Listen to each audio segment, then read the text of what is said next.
Live mula sa GMA Network Center, 20 taon nang nakatutok.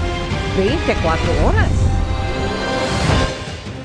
Magandang gabi po, Luzon, Visayas at Mindanao.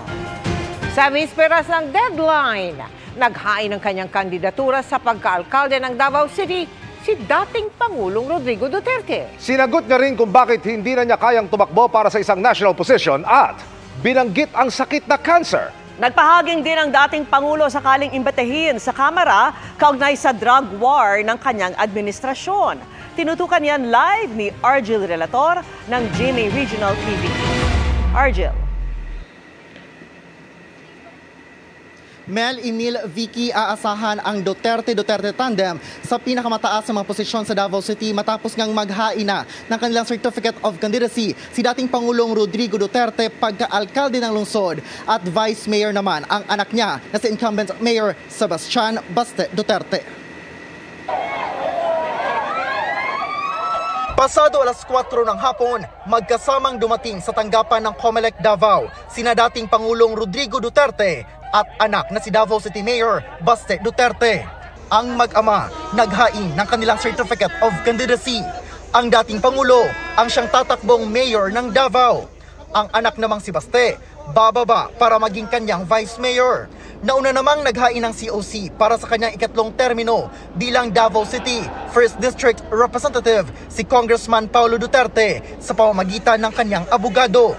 Kahapon, inanunsyo na ng dating Pangulo ang kanyang plano. Hindi mangyayari ang pinalutang ng kanyang anak na si Vice President Sara Duterte na posibleng pagtakbo ng mag-aamang Duterte sa Senado. I think that at my age, 73,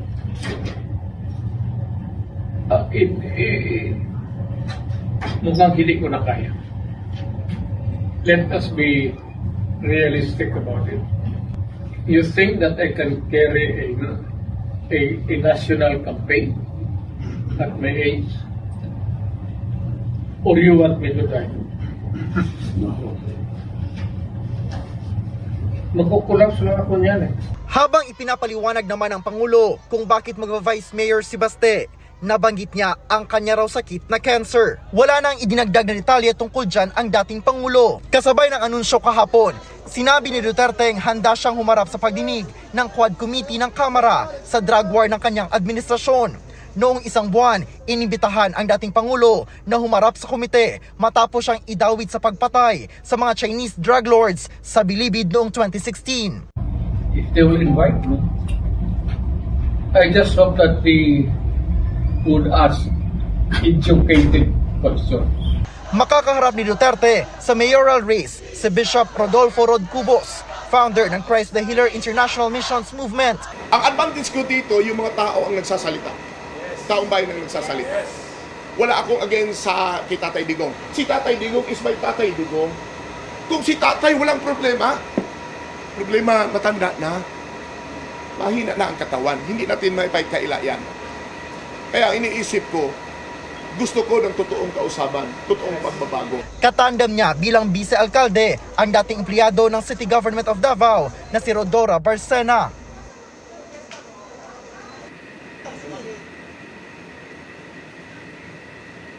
Vicky, sa ating panayam kay Pangulong Duterte ay sinabi niyang gusto pa niyang magsilbi sa Davao City. Vicky. Maraming salamat sa iyo, Argel Relator ng GMA Regional TV. Kasunod ng pagpapadeport ng mga dayuhang nagpapatakbo ng Pogo, mga Pilipino naman ang napaulat na nagtutuloy ng kanilang operasyon. Kabilang dyan ang iligal na pasugalan at pang-i-scam. Nakatutok si Salima Refran.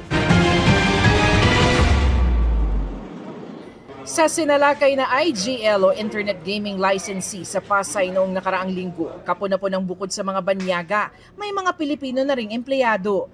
Ni-raid ang 3D Analyzer Information Technology dahil sa mga sumbong ng pagpapatakbo ng scam farm. Sa mahigit 200 kinustudiyan ng mga otoridad, 62 mga Pilipino. Siguro sir, nagsisisi naman. Kaso lang, gawa nung no choice na rin sa buhay. Wala eh. Nahirap rin kasi mamatay ng gutom sir eh. Pero ayon sa Presidential Anti-Organized Crime Commission o PAOK, mas nakababahala ang mga report na may mga Pinoy na rin nagpapatakbo ng sarili nilang illegal na pogo operations. Kapitirahan na po yun na nanggaling doon sa mga na-raid na pong mga illegal na mga pasugalan at sa mga online scam hubs natin na tinatawag. Na itong mga Pilipinong ito, matututo, makakaipon ng sapat na pondo, lakas ng loob, network, connection, Kakapala at sila ng na mukha. nga ang magsisimula. Kasama na ito sa mga tinutugis ng PAOK para sa total ban sa mga pogo sa pagtatapos ng taon. Ang nakakatakot yung indigenous scam farm na nagpapatakbo ay mga Pilipino. Ito na nga nakikita natin. May mga mangilan-ngilan ng sumusubok. Ang tanong, bakit? Napakalaki ho ng pera. May binuunang task force pogo closure ang pamahalaan sa pangunguna ng Department of Justice at PAOK. Ibang usapan na yun. If we see that they're the ones who are perpetrating the scams, we'll charge anybody who's responsible for it. We will not spare anybody. Ayon sa Bureau of Immigration, 10,000 na sa tinatayang 100,000 foreign pogo workers ang nag-apply ng pag-downgrade ng kanilang 9G o pre-arranged employment visas. May hanggang October 15 o hanggang sa susunod na linggo na lang ang mga foreign pogo worker para i-downgrade yung kanilang mga work visa. Pagdating kasi ng October 16 ay otomatiko ng kanselado ang mga ito. After October 15, dyan na po mag-i-issue ang Bureau ng cancellation order for all those who are left who have not yet filed for the downgrading of their visas. Yan po ay may order to leave na, meaning they will be required to leave within a 59-day period. Para sa GMA Integrated News, Sanima Refran, nakatutok 24 oras. Miyembro ng gabinete, kasalukuyang senador at ilang nagbabalik sa Kongreso. Ilan lang yan sa mga humabol sa paghain ng kandidatura sa bisperas bago ang huling araw ng COC filing. At mula pa rin sa Manila Hotel, nakatutok live si Sandra Aguinaldo. Sandra. Yes, Vicky, alam mo talagang itong buong maghapon, masasabing ito na yung pinakamabigat na daloy ng mga COC filers simula nung nagsimula tayo nung October 1. Paano kasi last day na rin tomorrow at ito na yung bisperas ng pagtatapos ng filing ng COC at tinanggap po ng COMELEC kahit pasado alas 5 na, basta nasa loob ka na nitong the 10th city ng Manila Hotel ng alas 5 ay tatanggapin pa rin ang yung Certificate of Candidacy. Kaya kanina, Vicky, halos mag-aalas 6 na nung tuluyan nang natapos yung pagpa-file ngayong araw na ito. Narito po ang report. Isa sa mga naghain ng kanyang Certificate of Candidacy sa pagkasenador ngayong araw, si DILG Secretary Benher Abalos. Deemed resigned o maituturing ng nagbitiw sa kanyang posisyon bilang kalihim ng DILG si Abalos, alinsunod sa desisyon ng Korte Suprema. Sa ngayon po ay panamang OIC po muna ang pansamantala, pero antayin po natin ang anunsyo ng Malacanang po dito. Nag-file din ng COC si re-electionist Senator Bong Revilla sa ilalim ng Lakas CMD. Ilang nais magbalik Senado rin ang naghain ng kandidatura, sina dating Senador Bam Aquino, Gregorio Onasan at Manny Pacquiao. Nag-file din ng COC sina dating Governor at ngayon Narvacan Mayor Chavit Singson, retired Philippine Marines Officer Ariel Quirubin, former Defense Secretary Norberto Gonzales, dating Congresswoman Princess Lady Ann Sahidula, dating DILG Undersecretary Attorney J.V. Hinlo, mangingisda at Ramon Magsaysay Awardee Roberto Balyon, Dr. Richard Mata, isang health advocate, Nelson Alcajas na may anak na may seryoso at pambihirang sakit, Maria Feera, Pedro Ordiales at James Reyes. Nagsumiti rin ng kanilang COC ang mga isasabak sa pagkasenador ng Partido Maharlika na sina Diego Palomares, Arnel Escobar, Michael Tapado, Gerald Arcega, Mario Pagaragan, Freddy Marquez, Salipada Amir Husin, Leo Cadion, Ferdinand Bongbong Tuzara, Jacinto Bonayag, Luther Meniano, Gether Malinaw at Joel Polinario. Bruce Hernando ng Partido Federal ng Maharlika, Independent Senatorial Candidate na si Angelo de Alban, Independent Senatorial Aspirant Epifanio Perez, Transport Leader Mar Valbuena, dating NTF-ELCAC Executive Director Allen Capuyan at Independent Senatorial Aspirant Artemio Maquiso. Po ay si Pedro Gonzales Ordiales. Vicky, sa ngayon ayon sa COMELEC ay nag-file din ng COC si former Defense Secretary Delfin Lorenzana at Attorney Raul Lambino ng PDP Laban. At sa pamamagitan ng kanilang representative lamang po ito at hindi po talaga sila nagpunta dito at humarap sa media.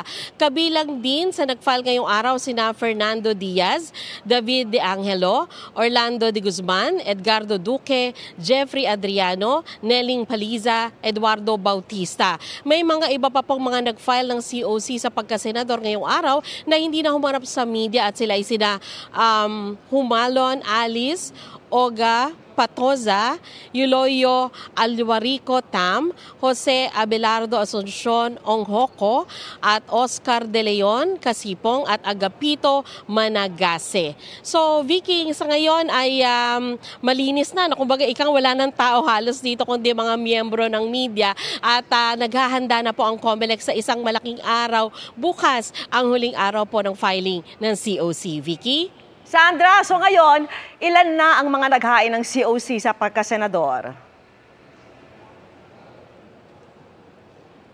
Yes, sa pagkasenador Vicky, ang huling count po na ibinigay sa atin ng COMELEC ay 127 senators and 137 naman po na party list groups. Vicky?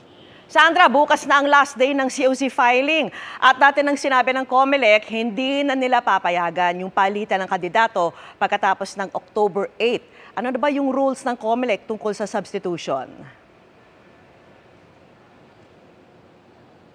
Yes, Vicky, tama yan. At pinapaalala lagi nga ng COMELEC na ang filing ng COC ay October 1 to 8 at ito na rin yung panahon na pwede kang mag-file o mag-replace ng kandidato. Kaya ang gusto nila ay maiwasan yung tinatawag na placeholder, Vicky, kung saan meron iba nagpa-file pagkatapos later on pwede pa pala silang palitan ng ibang kandidato. So yan na lamang po yung panahon na ibinigay ng COMELEC para maiwasan nga daw po yung pagpapalit ng mga kandidato kung kailan medyo malapit na yung pag-iimprenta ng mga balota. Vicky? Alright, maraming salamat sa iyo, Sandra Aguinaldo. Ayon naman kay Justice Secretary Crispin Remulla, ang kapatid niyang si Cavite Governor John Vic Remulla ang hahalili kay Benhur Abalos bilang DILG Secretary. Hinihintay pa natin ang kumpirmasyon ng palasyo kaugnay niya. 6 na bansa kabilang ang Pilipinas ang magsasagawa ng military exercise sa Northern Luzon. Dumating na nga ang kanilang mga barkong pandigma sa bansa. Pero para saan nga ba ito? Nakatutok si Chino Gaston. Nasa Subic Bay na ang mga barkong pandigma mula Amerika, Australia, Japan, Canada at Pilipinas na lalahok sa sama-sama 2024 exercises. Nagpadala naman ng mga observers ang UK. Interoperability o kakayahang maglayag ng sabay-sabay ang sinasanay sa military exercise na magtatapos sa isang joint sail sa Northern Luzon. Kasama dyan ang paghahatid ng sapat na supply sa mga barko at tauhan tuwing may military operation o panahon ng sakuna. Magagamit ba ang training sa mga resupply mission sa BRP Sierra Madre sa Ayungin Shoal na ilang beses nang hinarang ng China? So we'll execute that as much as possible. So some of the assets that we had hoped to send here, we couldn't, but we can still have the training. Dati nang inaalmahan at tinawag ng China na pang-uudyok ng gulo ang pag-imbita ng Pilipinas ng mga barkong pandigma ng mga kaalyadong bansa. Sagot ng Northern Luzon Command ng AFP, walang pinatutungkulang bansa ang taunang sama-sama exercises. Hindi rin lalapit ang joint sail sa Scarborough Shoal na inaangkin ng China. This is actually a 6-nation exercise to develop skills, to develop the different logistic systems so that we could help each other. Everybody's maritime interests are protected. We might not be going out of the territorial seas, but we will conduct it mostly in the northern part of Luzon. Deterrence o ang pagpigil sa anumang tangkang panggigipit o pag-atake ang pangunahing mensahe ng magkakasabay na paglalayag ng mga kaalyadong bansa sa ilalim ng 2024 sama-sama military exercises. Para sa GMA Integrated News, Chino Gaston nakatutok, 24 oras. Di pa nga natutuldukan ang isang taon ng bakbakan sa pagitan ng Israel at grupong Hamas. Balot naman ngayon ang tensyon ng Lebanon. Bunsod ng palitan ng atake ng Israel at grupong Hezbollah.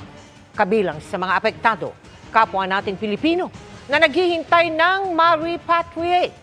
Nakatutok si JP Soriano. Napaiyak na lang ang Pilipinong si Lor habang tinatakasan nila ng mga anak at asawang Lebanese ang Dahiye na bahagi ng Southern Lebanon. Sinamantala nila ang saglit na paghinto ng mga palitan ng pagsabog mula sa Israeli forces at Hezbollah sa Lebanon. Ang direksyon nila papunta sa mas malayong lugar na malapit sa opisina ng kanyang mister. Pero kahit nandun na, dinig pa rin daw ang mga pagsabog. Hindi ko na po alam. Ang sobra-sobra na po ang takot ko rito. Hindi po ako makatulog. Dahil po, kagabi po, araw at gabi po ang bomba po ng Israel, napakalakas po. Nayayanig po ang pinto, ang bintana po namin na mirror. Dahil po malayo na kami, sobrang lakas. Isa lang si Lor sa daan-daang Pinoy sa Southern Lebanon na nakontak na ng Philippine Embassy at Department of Migrant Workers at napapunta na sa mas ligtas na mga gusali habang naghihintay ng repatriation. May 3 shelters tayo pinapatakbo ngayon together with OWA in coordination with the Philippine Embassy, the DFA in Beirut. So far are sheltering around 150 Filipinos in 3 different shelters in Lebanon. Ang problema dahil komplikado ang sitwasyon sa paliparan sa Lebanon, maraming airlines ang nagkakansela ng flight. Pero ayon sa OWA, paisa-isang napauuwi ang ilang Pilipino sa tuwing may nagbubukas na flight. For now, what we're doing is to board them dito sa mga available flights from the Lebanese Airlines. And in tandem with DMW is also preparing for a chartered flight. Mga October 15 yata mag-start. Pero itong mga nasisimulan, basta mayroong available seats, we bring them home.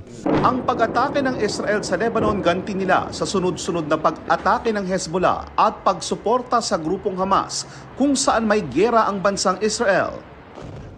Ang Israel-Hamas war sumiklab eksaktong 1 taon na ang nakararaan matapos umatake ang Hamas sa Southern Israel, partikular sa mga kibbutz o yung housing facilities kung saan mahigit 1,000 katao ang pinatay, kabilang na ang 4 na Pilipinong caregivers. Ang Israel binabatikos ng United Nations at ng ilan pang bansa dahil saan nila'y labis na pag-atake sa Gaza kung saan libo-libong sibilyan na ang nadamay, kabilang na ang mga bata. Pero sabi ng Israel, patuloy daw nilang dedepensahan ang kanilang bansa.